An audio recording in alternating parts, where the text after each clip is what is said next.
Welcome to the Golf Improvement Podcast, episode 85.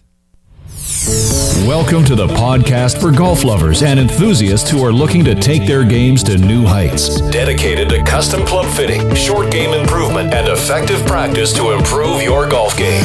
This is the Golf Improvement Podcast with your host, Tony Wright.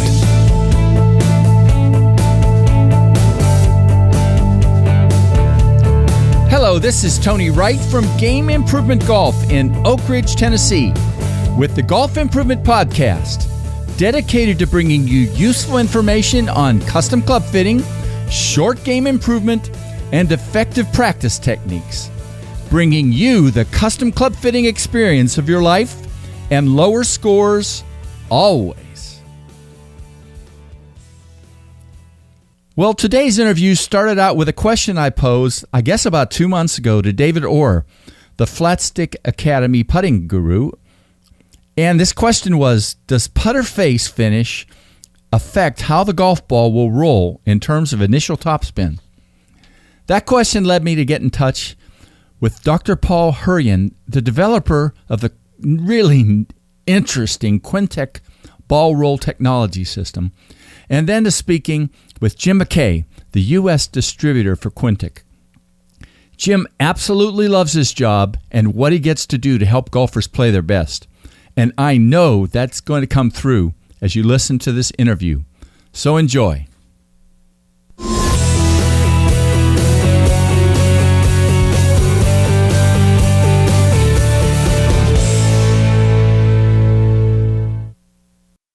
Hello, this is Tony Wright with the Golf Improvement Podcast, and I'm really tickled today to get to speak with Jim MacKay from One Putt Enterprises, and Jim is the U.S., I guess you could say, distributor of the Quintic ball roll technology for putting analysis, which is a fascinating tool. And Jim and I talked a few weeks ago, and he told me a lot of things, and I thought, gosh, we got to do this. So I'm really excited to have Jim talk a lot about what he does with a lot of people. And I thought, Jim, it was kind of funny. I looked at some of the background information, and you got a tagline on one of the website things, and you could interpret it two ways. It says, putting sports science into practice, but I could also say putting sports science into practice, right? You guys, yes, absolutely. You guys were pretty smart doing that, I think. That was kind of cool. Well, thank you. Yeah. Well, Jim, talk a little bit about what the Quintic system is, a little history, how it was developed, and then how you became part of the Quintic team, I guess, over 10 years ago, right? Sure, absolutely. I think I've been doing this now for a little over 15 years. Yeah. But so the way Quintic started, Quintic is a company that's based over in England, and it was started by Dr. Paul Hurrian. And Paul is probably best known as the putting and biomechanics coach for Padraig Harrington, as well as many other top European players, Lee Westwood, Rory McIlroy. Pretty much he's worked with everybody at one point in time. And really the way the company developed, Paul's got his doctorate in sports biomechanics. And one of the things that happened was when he was doing his work, back in those days, they didn't have a lot of the technology when he first started that they have today. A lot of things had to be done manually. And so for kind of sports biomechanics people, they're really looking at kind of how things move in intricate detail. And so for him, they were always looking at, trying to find pieces of equipment, pieces of technology to help them better analyze what was happening.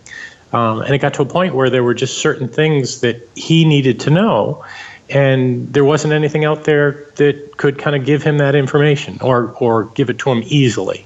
And so that's really how kind of that part of the kind of Quintic company developed, was they developed their own products for their own use in their analysis. And then it just kind of builds from there, because there are a lot of people doing the same types of things he's doing, and they need that same type of information. And once they saw he had done it, they said, wow, can we get that too?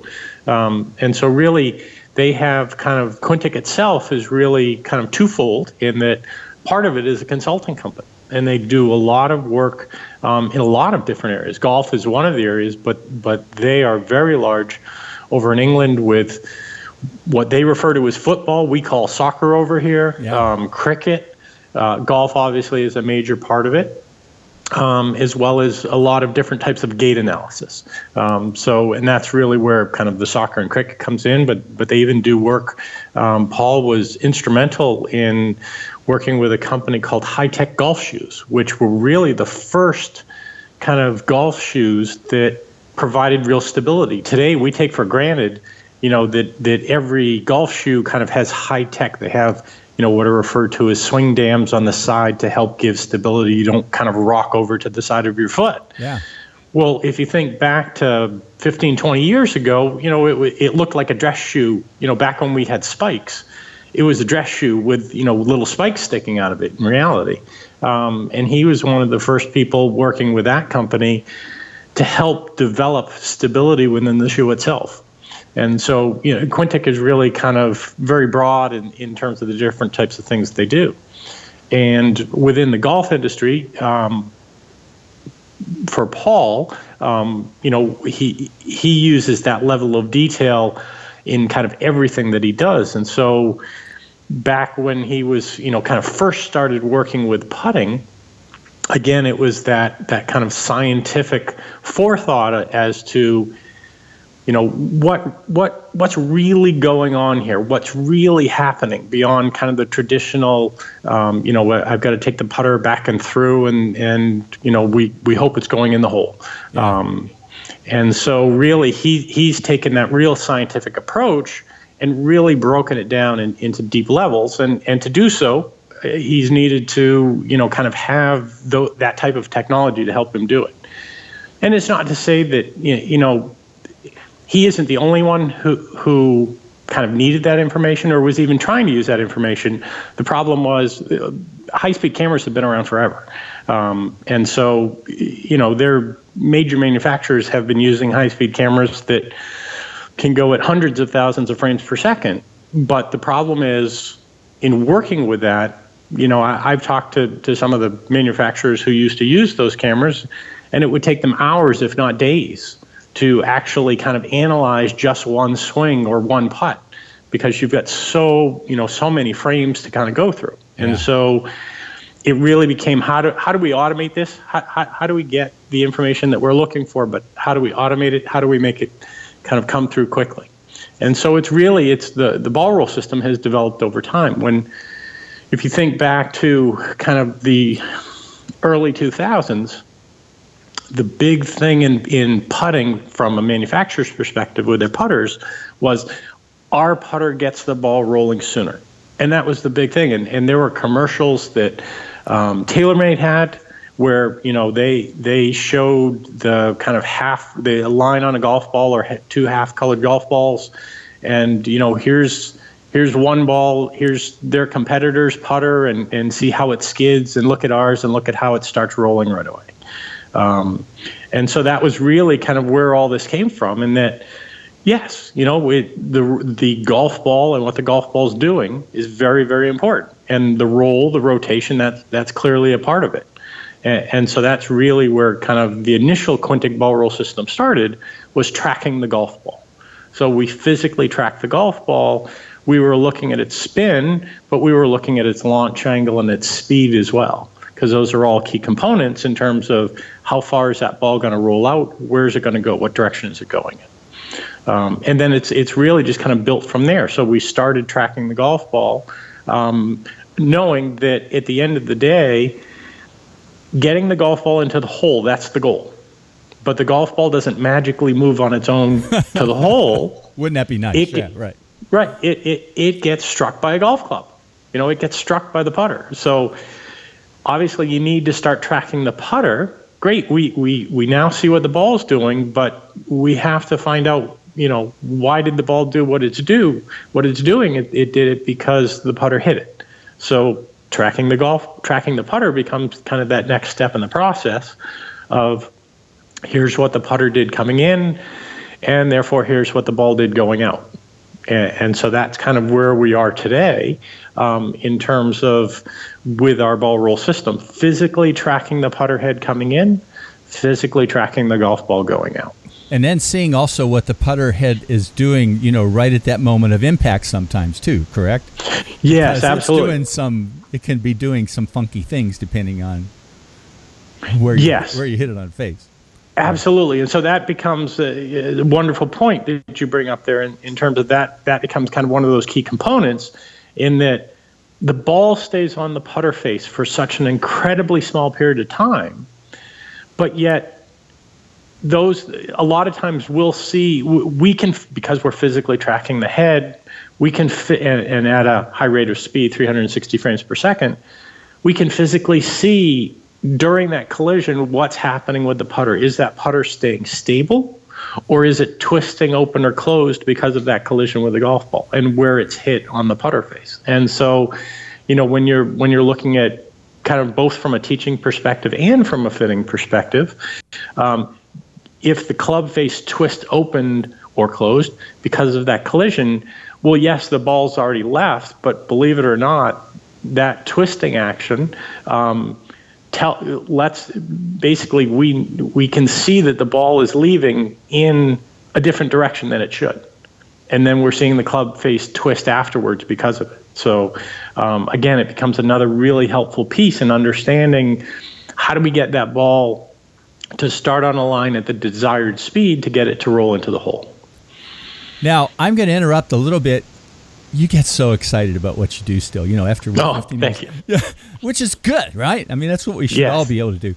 Tell a little, for just a minute or two, how you personally kind of got into this, because obviously it was sort of in a way, an opportunity of a lifetime, right? Because you love what you do. Absolutely. Thank you. I had actually worked I used to work at country clubs. And so I was working really kind of on the other side, but always had kind of a technology background and inkling. And so an opportunity came up to kind of move from kind of working within the golf club side to working with technology, bringing technology into the golf industry. And so I started working with another company who actually, what they had was eye tracking equipment. And it's something that still today is kind of very, in my opinion, very underutilized within the industry. And it physically tracks what you're looking at, what you're staring at within your field of view.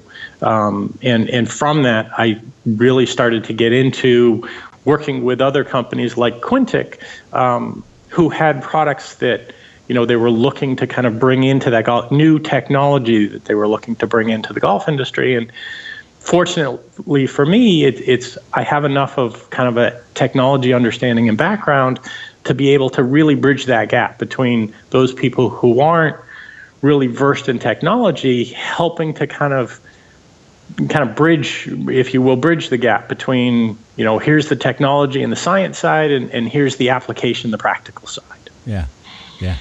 Neat stuff. Well, I had put a question here. I'm going to mention it, but I think we're going to move on to the next one because, and I think you're going to get into it. I mean, Quintic gets the deep details, right? But, yes. But if you just do the deep details, it's not any good if you don't make it mean something in the practical side. Right? Absolutely. Absolutely. And that's kind of the art of it a little bit too. You gather the stuff, but then you got to figure out and it's the same way with the things I do in fitting and other things like that, right? But taking those deep details and getting them so people can use them is, to me, the key of what you're doing. Yes. And so, really kind of what we look at is for us, we want everyone who's using a Quintic system to understand, to be an expert in what's going on, because the reality is there is no one way to solve any problem.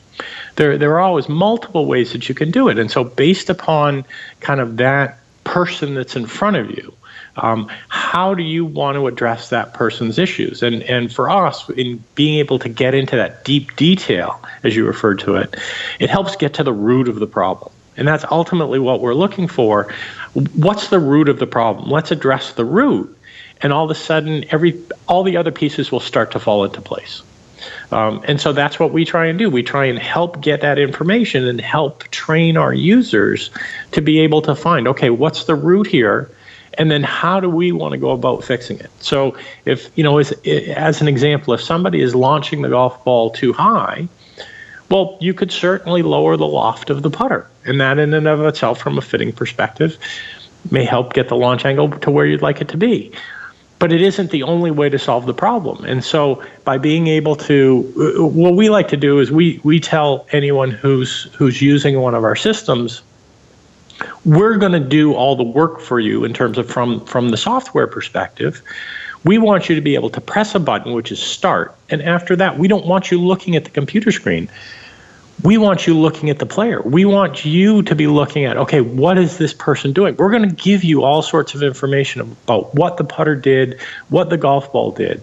But we want you looking at that so that you can take that information and say, oh, you know what, I saw he was, he kind of rocks back a little bit when he takes that putting stroke.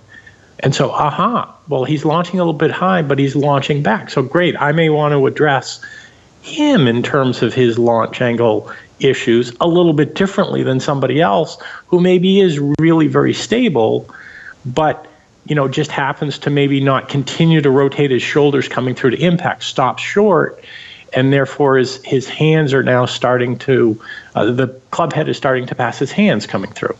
And so that's the way that he's adding loft. So again, giving you the information, but also letting you be, you being the coach or the Quintic user, letting you use your expertise and your knowledge of seeing what's in front of you to kind of help diagnose, how do I want to address this problem? Yeah. Now, you mentioned to me, I'm sure this is the case, that I guess all of the major putter manufacturers have a Quintic. Yes. Talk about, sort of the most typical things that they use it for when they're designing putters. Sure. So really for the manufacturers, what happens is they really use it in two areas. One, they use it in their R&D, and the other, they use it for their tour level fitting. So from an R&D perspective, one of the things that I love to talk about is a company like Ping. Ping came out a number of years ago with the variable depth groove technology for their putter face. And the idea behind it is very simple in terms of they change the spacing, and they're now not alone in terms of there are other companies that are doing this as well. But what they've done is by adjusting kind of, in their particular case, I believe it's the depth of their grooves, it changes the rebound effect on their insert material. And so what they've done is to help compensate for the fact that when you have a center strike, just like with a driver, center strike, the ball is going to travel out at its fastest speed. As you move away from that sweet spot of the putter, the impact ratio or smash factor for people who use a launch monitor starts to drop down. It's the same for every club in the bag, and the putter's no different.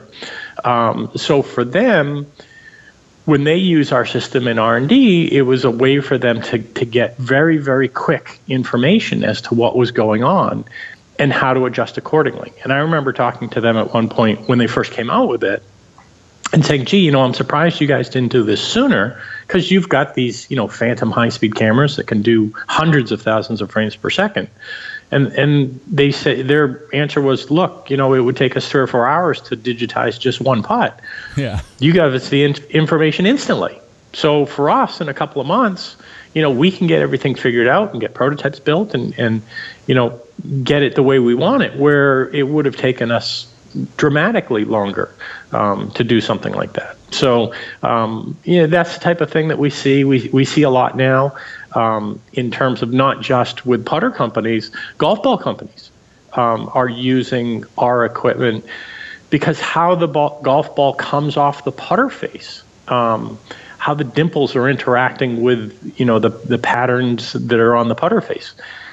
This all has an influence on basically how that ball's coming out, how that ball rolls. I know Nike, before they got out of the golf business, Nike had 2 of our systems, one for their golf ball R&D and one for their putter R&D, and I know they were working on trying to make a golf ball that would putt better, but would still, obviously, while a golf ball that putts better would be very nice, if it doesn't get hit as far, nobody's going to use it. That's so right, obviously, it's a great challenge of combining the two, and that's really been, we saw long ago, we saw that in looking at shot length statistics, kind of back around 2000 and moving, I think, past 2010, 2011, while driving distance and many of those other categories continued to improve, we actually saw some of the putting statistics start to go down and actually get worse.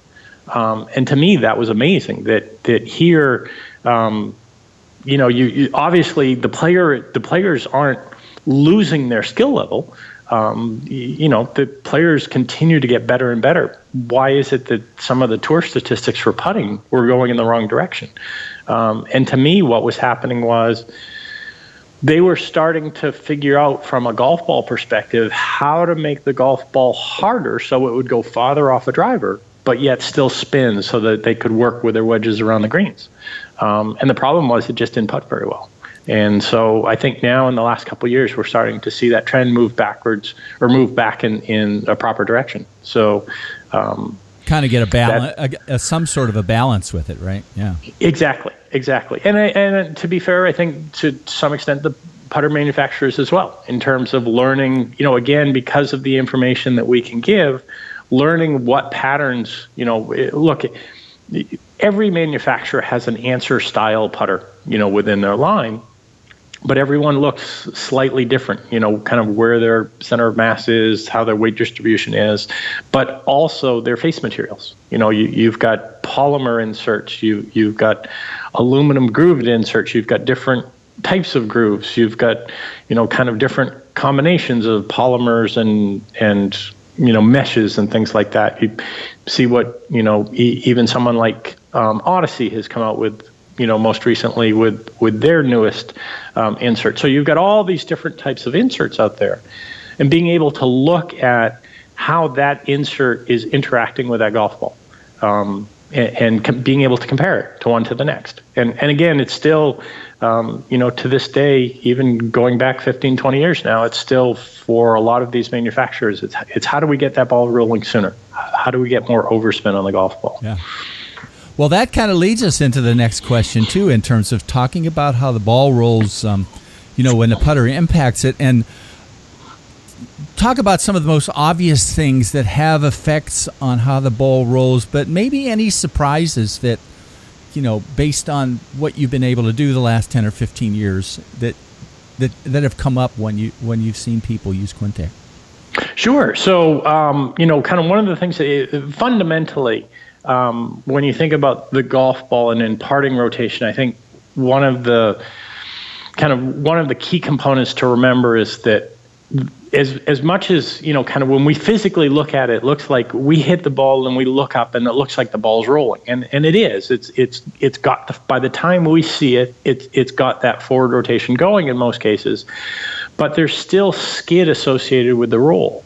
And it's only using the high-speed cameras that you're able to see that skid with the rotation. And then obviously because of the way we're able to track it, we can see when the skid is eliminated and it's pure rotation. Now, kind of fundamentally the reasoning behind trying to eliminate skid as soon as possible is that when the ball is rolling, it actually slows down at a consistent, predictable rate. But when a ball has skid along with the rotation, it's not slowing down at that same predictable rate. The same thing in terms of when it's launched in the air. When you think about kind of obviously with a driver, there are ideal launch conditions to get the golf ball to go as far as you'd like it to go, or as far as you can possibly hit it. With a putter, what you're looking for is ideal launch conditions to basically get that ball up on top of the grass and rolling, because when it's up in the air, there's nothing to slow it down. And then when it lands into the ground, depending upon the angles that it's coming down at, well, it can take off more speed than you might have expected. And so again, for most people, when we see people with distance control issues, everybody assumes, well, I just can't swing the putter through at the right speed, when in reality, they can swing it through at the right speed. It's how the ball is kind of bouncing and rolling out that's causing their inconsistency in terms of how far that ball actually goes. And so, so many people talk about their stroke, and the reality is, in terms of putting overspin on a golf ball, for the most part, most of the technologies that are on the face just are designed to make the surface of the face a little bit grippier, because the putter itself, with a few exceptions, and I always have to throw it with a few exceptions, but the putter itself, for the most part, isn't going to be putting the overspin on the golf ball. It's the motion of the putter as it's striking the golf ball. So the more of a positive attack angle that you have with the putter, in combination with the grittier or grippier the face may be, the more overspin that'll be put on it.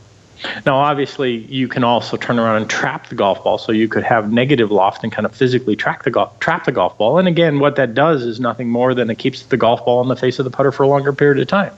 So as the putter's continuing to move and roll over it, that puts the overspin on the golf ball. Now, I do have to say that when I said in most cases, because there are some of the manufacturers have come up with ways in which they can, physically kind of put a little bit of rotation on the golf ball, regardless of what the motion was of the stroke. And TaylorMade, with their particular patents and designs within their groove pattern, do indeed put some overspin on the golf ball. And they're not alone. There are some others. There are some other small companies that have been working for a while. And I know the latest Odyssey version is designed, the micro hinge, again, is designed to do that type of thing. And fundamentally, that's really what you're looking at in terms of if you can get kind of a slight hinge going, that give creates the gear effect, which would then put the overspin on the golf ball. And, we won't talk about it too much, but the value of that depends a little bit on who you are and where you play, too, right? Which I thought was fascinating because, for some people, having that ability, and I'm not negating it as good, right? But for some, maybe tour level players, for example, they might not want as much overspin. They got to be careful, right? Sure, absolutely. So here's the thing, and so kind of fundamentally, when you're looking at skid and overspin and so forth, when you think about overspin, again, we're trying to get that ball to eliminate all skid and be in kind of what's called true roll as soon as possible. Now, what happens is if you have too much overspin and you're on a flat surface, it's probably not going to have much of an effect. It may roll out a little bit farther, but for the most part, it's probably going to be pretty good. Same thing if you're going uphill. If you're going uphill and you've got too much overspin, well, that ball's probably going to make it all the way up the hill. Because it's just kind of climbing up the hill. The problem comes in when you've got those downhill putts, and probably more especially when you get the downhill putt on a fast surface. Because now, if you've got too much overspin, you hit that downhill putt on its first landing, it's going to jump out like a topspin in tennis. Yeah. And so again, there's the worst possible time that you could have a ball kind of jump and pick up speed is when you're going downhill, because that's the one that you were trying to nestle down towards the hole to start with, and here all of a sudden it just runs away from you. And the other thing that I like to bring up is that with regard to kind of that overspin, when you think about people and how much practice, or maybe lack of practice that some people have in terms of with their putting. But when we're talking about distance control, tour players are going to hit hundreds of putts a day, working on obviously their accuracy, getting the ball started on line, but certainly within their distance control as well, controlling how far that ball is going to go. Now, when you have a lot of overspin, well, all of a sudden, putts become different in terms of how one relates to the other. So when we talk about smash factor with a launch monitor, we refer to it as impact ratio, and it's nothing more than speed of the club in versus speed of the ball out. But, but in doing so, what ends up happening is you're looking for consistency throughout that. If you and I played catch and you were standing 10 feet away, I promise you I could toss the ball underhanded to you and I wouldn't throw it 4 or 5 feet over your head or come up 3 feet short. I'd be able to get it right to you every time.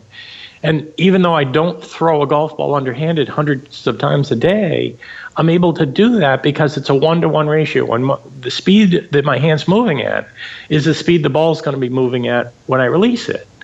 It's not the same thing when you strike an object. So when you hit a putt, the impact ratio is not going to be 1-to-1. In many cases, it's probably 1.7, 1.8 to 1. And so if that is consistent, well, it makes it much easier to kind of have control over a 10-foot putt versus a 30-foot putt. Now, if that isn't consistent, if one time it's 1.5 and the next time it's 1.9, well, those two balls are going to be completely different than what your expectation was, because your expectation is it's going to come off the same every time.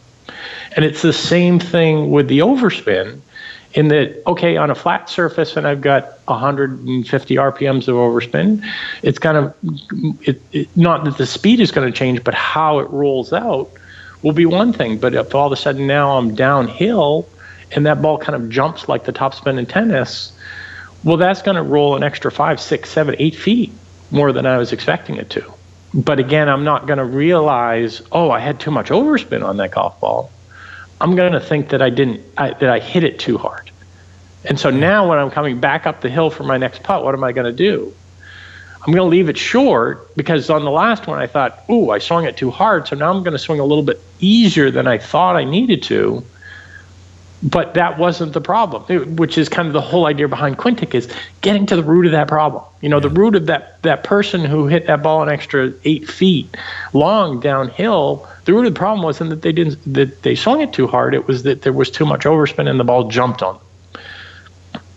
That's some really wild stuff when you get to that level of it. So yeah, and the reality is it's the same thing in terms of with regard to the reason why, again, kind of the manufacturers have been so into spin, is that in talking about how that ball slows down at a consistent rate.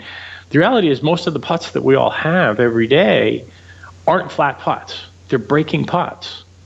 And so the same thing happens in terms of when a ball has some skid in it while it's rolling, or certainly when the ball's up in the air. It doesn't take the break exactly the same as it does when it's rolling.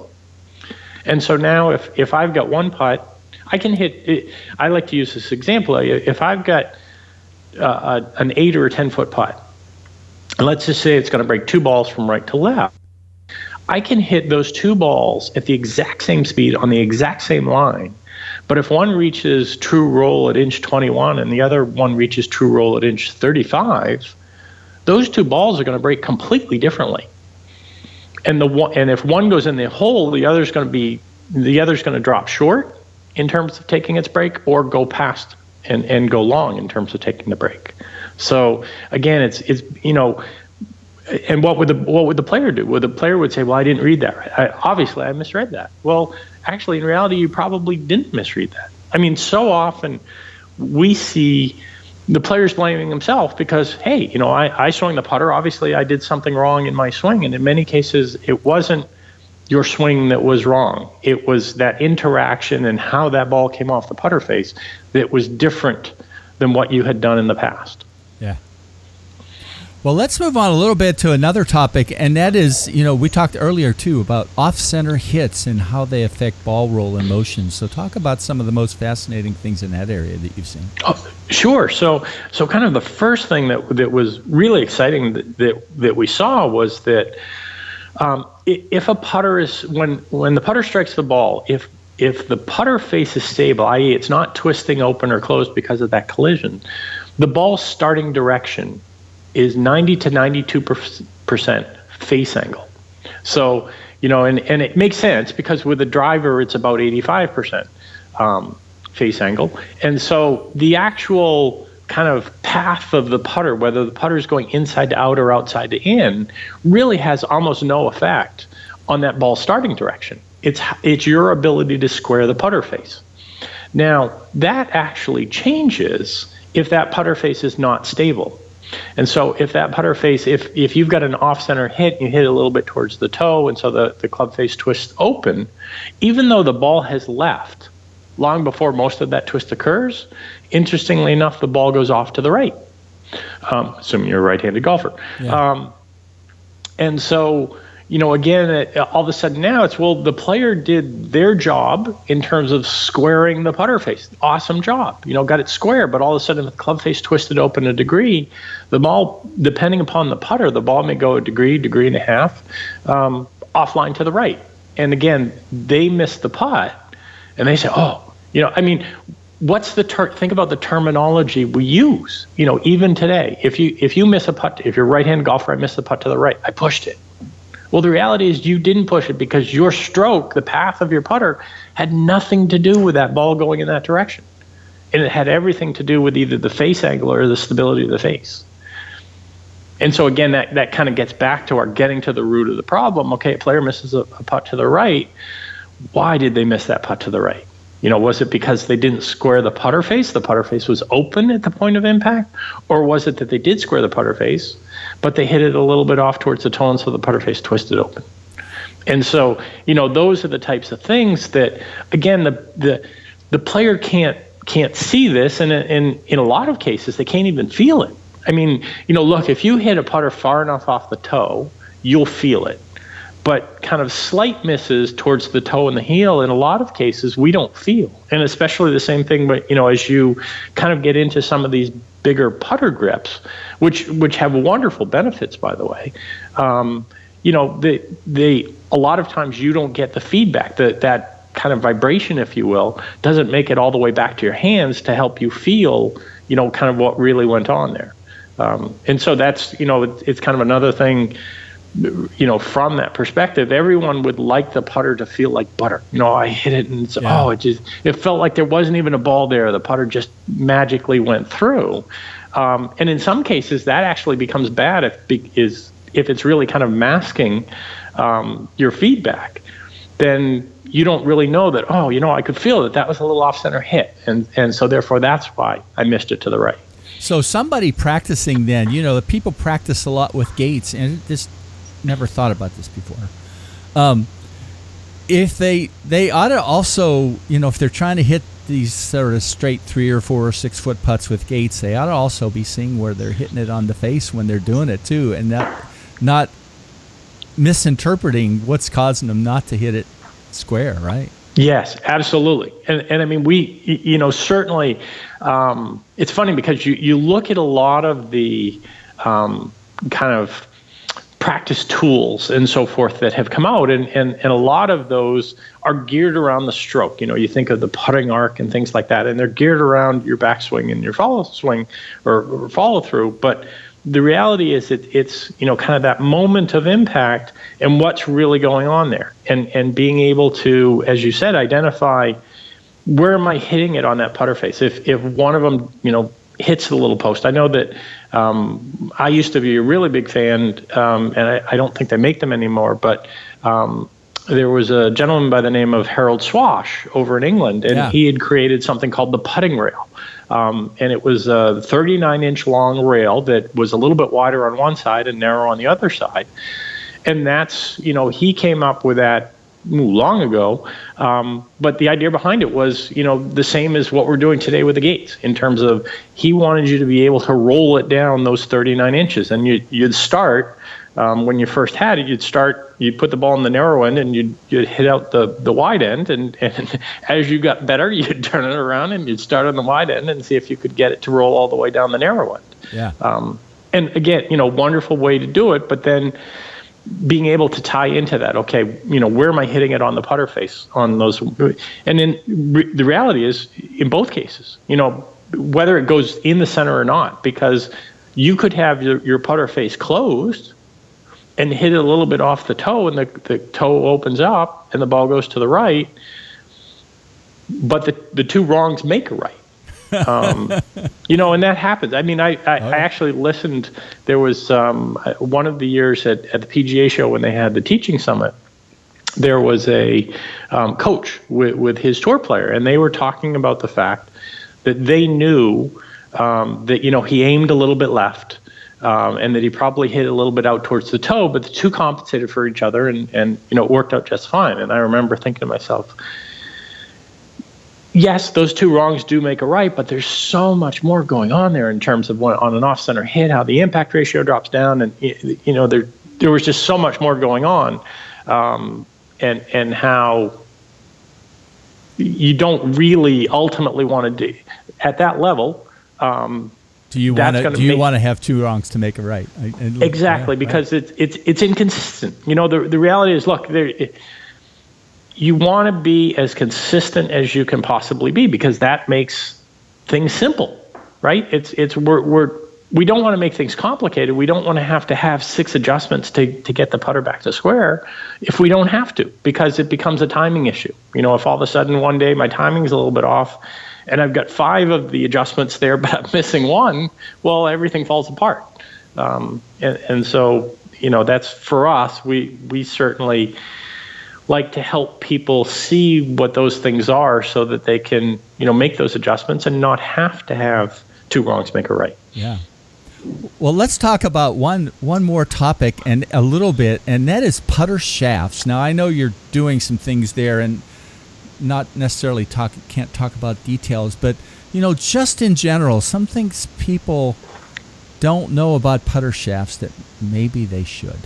Sure. So with regard to putter shafts, and yes, indeed, I've been working for a number of years with a company, and we should be coming out with our new putter shaft very soon. The reality is, for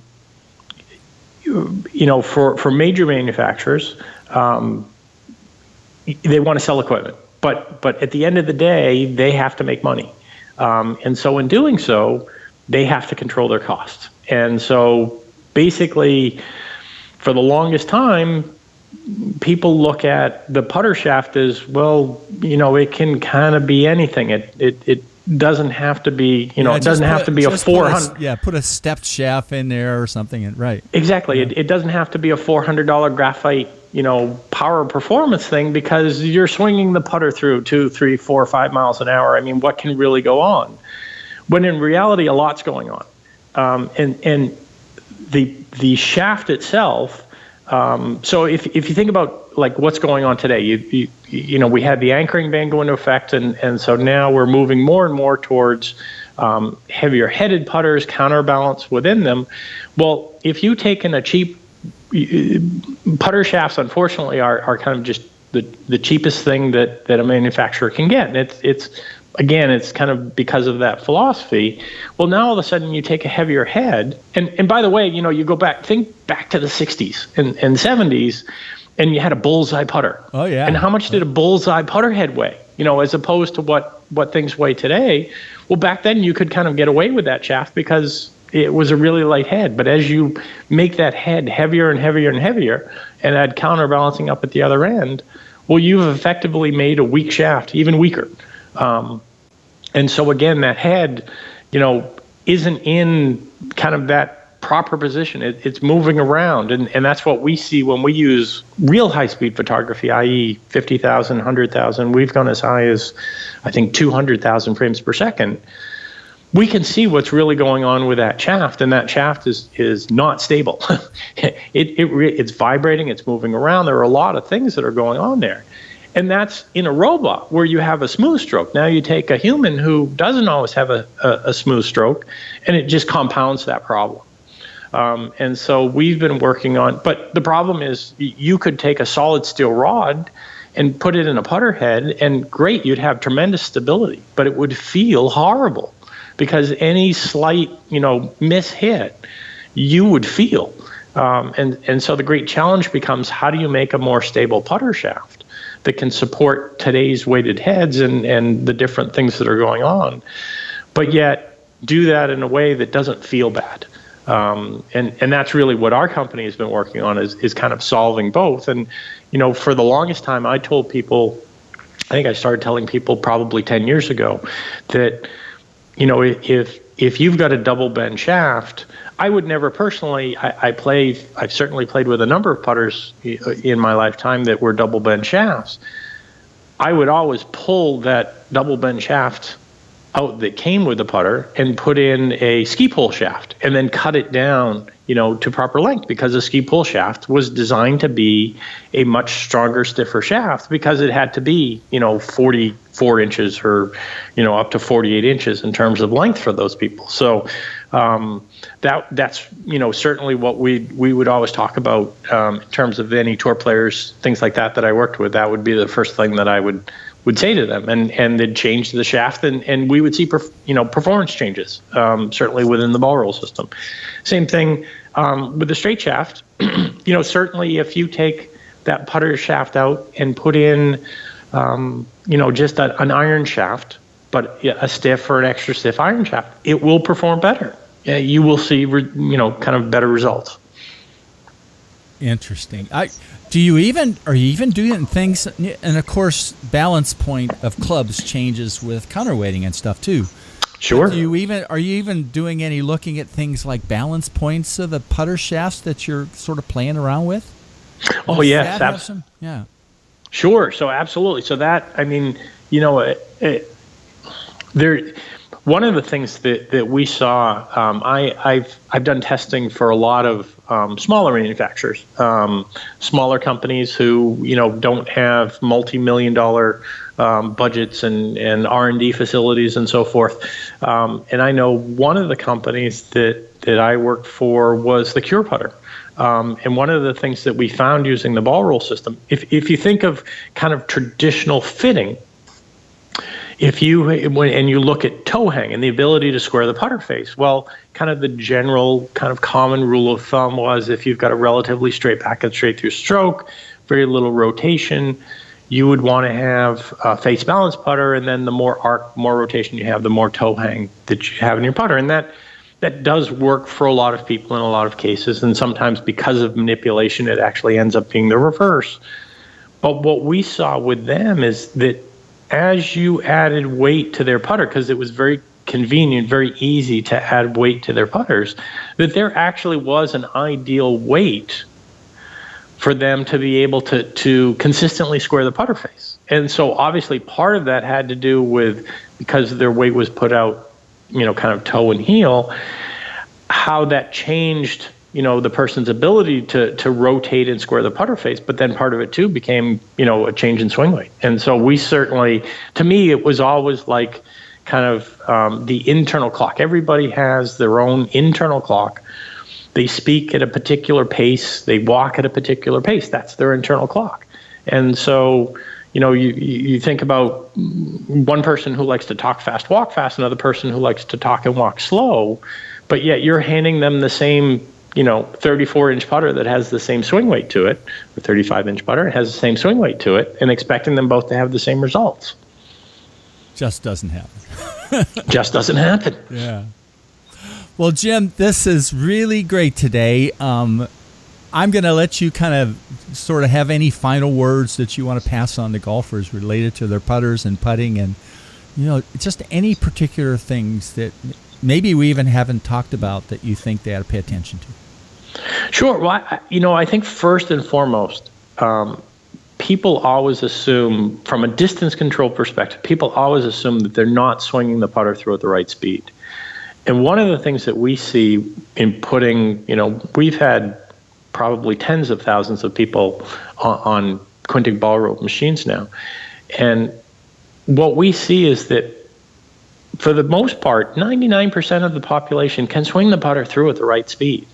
Their distance control issues aren't because they're not swinging it through at the right speed. And so once they get that through in their mind that, hey, that was, it was the interaction between that club head and that ball that caused the ball to go a particular distance.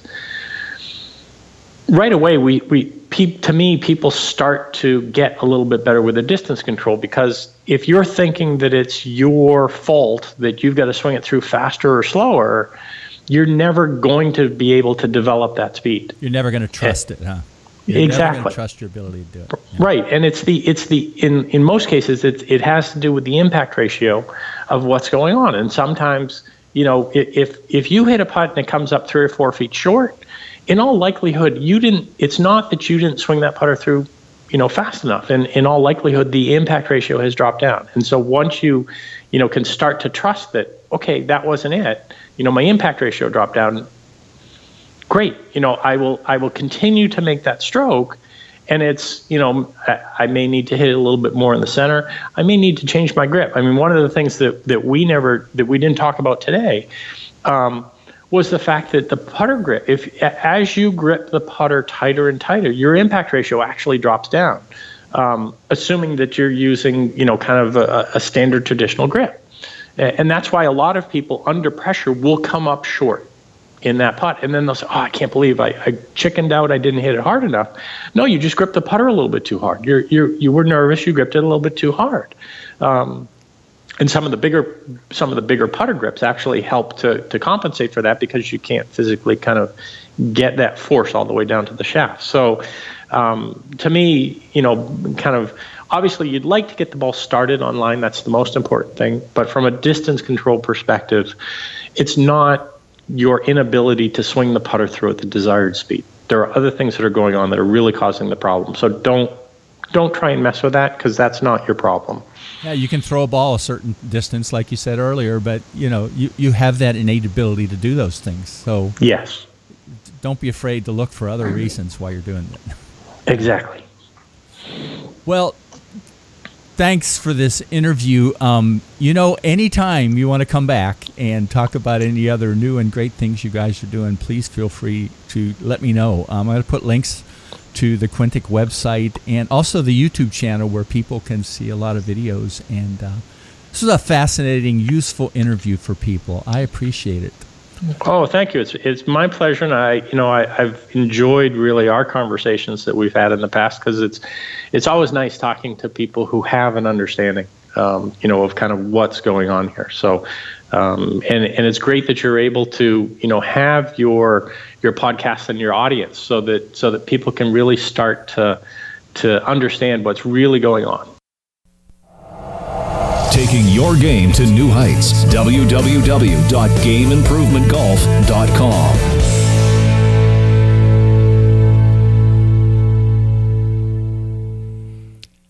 Jim, thanks. I hope it came through to you listeners that we could have probably talked for about 2 hours about what Jim does with Quintic and what he learns from it and what he helps everybody to learn from it.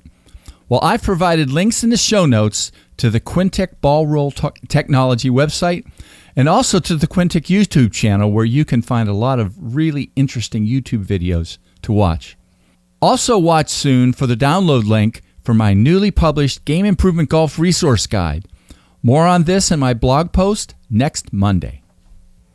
Well, that's it for today. In 2 weeks, I am this close to finalizing the next interview, one that I know is going to interest you. See you in 2 weeks.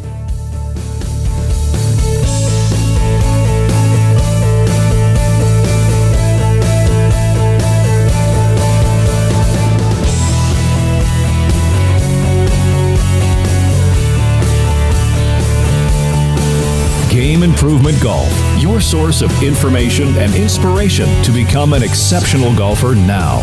www.gameimprovementgolf.com